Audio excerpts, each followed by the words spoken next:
Kisah Abu Nawas yang menjual raja untuk dijadikan budak dikisahkan Abu Nawas telah ditinggal wafat ayahnya sejak kecil, sang ibu membawanya ke sebuah kota di Irak karena alasan ekonomi. Abu Nawas kecil dititipkan kepada seseorang bernama Atar untuk melakukan pekerjaan yang bisa dilakukan anak kecil. Walau begitu, Atar memperlakukan Abu Nawas dengan baik. Ia disekolahkan di sekolah Al-Quran hingga menjadi seorang hafiz. Suatu hari, dia berencana untuk menjual sang raja yang kala itu bernama Khalifah Harun ar-Rasyid. Akibat rencana tersebut lantas Abu Nawas menghadap Khalifah Harun ar-Rasyid seraya berkata, "Ada sesuatu yang amat menarik yang akan hamba sampaikan hanya kepada Paduka yang mulia." Mendengar hal itu, Khalifah tersebut menjawab dengan rasa penasaran, "Apa itu wahai Abu Nawas? Sesuatu yang hamba yakin tidak pernah terlintas di dalam benak Paduka yang mulia." Oke, kalau begitu cepatlah ajak saya ke sana untuk menyaksikannya. Abu Nawas memang terkenal sebagai sosok yang selalu membuat orang penasaran akan sesuatu. Karenanya, ia kembali berkata, "Tapi Baginda, tetapi apa?" Jawab sang raja yang sudah tidak sabar dengan apa yang akan ditunjukkan oleh Abu Nawas. "Oke, Baginda. Jadi begini, Baginda harus menyamar sebagai rakyat biasa, supaya orang-orang tidak banyak yang ikut menyaksikan benda ajaib itu." Sang raja yang sudah sangat penasaran lantas mengiyakan anjuran Abu Nawas. Ia bersedia menyamar sebagai seorang rakyat biasa dan keduanya pergi ke sebuah hutan. Sesampainya di sana, Abu Nawas mengajak mendekat ke sebuah pohon yang rindang dan memohon kepada sang raja untuk menunggu di situ. Lalu, Abu Nawas menemui seorang badui yang merupakan penjual budak. Ia mengajaknya untuk melihat calon budak yang ingin dijual, namun Abu Nawas mengaku tak tega menjual budak di depan matanya langsung. Ia mengaku budak tersebut merupakan temannya. Setelah dilihat dari kejauhan, badui tersebut merasa cocok dengan orang yang ingin dijual Abu Nawas. Usai kesepakatan terjalin beserta kontrak, Abu Nawas mendapat beberapa keping uang emas. Sang raja yang tidak tahu menahu terus menunggu Abu Nawas.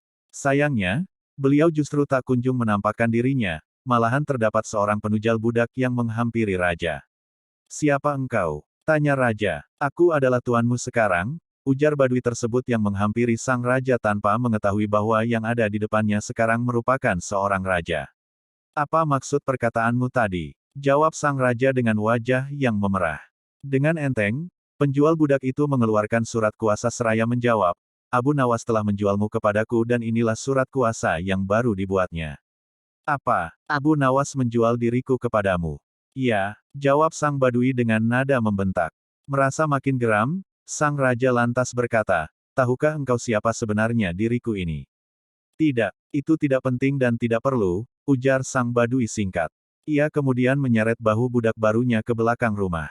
Sesampainya di sana, badui tersebut memberikan parang kepada Khalifah Harun ar-Rasyid dan memintanya untuk membelah serta memotong kayu. Melihat tumpukan kayu yang banyak, sang raja memandangnya dengan ngeri, apalagi ia harus membelahnya. Sayangnya, sang raja tidak mampu membelah kayu tersebut dengan baik. Malahan, ia menggunakan bagian parang yang tumpul ke arah tumpukan kayu. Sang badui kemudian memarahi Khalifah Harun ar-Rasyid. Dengan begitu, si raja membalik parangnya sehingga bagian yang tajam mengarah ke kayu dan berusaha membelahnya.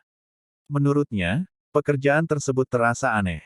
Dalam hati ia bergumam, seperti inikah derita orang-orang miskin demi mencari sesuap nasi. Harus bekerja keras lebih dulu. Badui tersebut kerap memandang Khalifah Harun ar-Rasyid dengan tatapan heran dan berujung marah. Dirinya merasa menyesal telah membeli seorang budak bodoh. Si raja lalu berkata, "Hei badui, semua ini sudah cukup, aku tidak tahan." Mendengar hal itu, sang badui semakin marah. Ia lalu memukul raja seraya berkata, "Kurang ajar kau budakku. Kau harus patuh kepadaku." Khalifah Harun ar-Rasyid yang tidak pernah disentuh oleh orang lain tiba-tiba menjerit keras akibat pukulan dengan kayu yang dilakukan oleh si badui.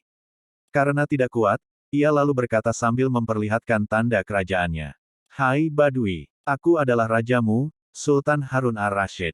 Melihat hal itu, sang badui langsung menjatuhkan diri sambil menyembah sang raja yang habis dipukulnya. Walau begitu, sang raja mengampuninya karena si badui tidak tahu menahu mengenai dirinya yang merupakan seorang raja. Sementara itu, Khalifah Harun ar-Rasyid sangat murka kepada Abu Nawas dan ingin segera menghukumnya.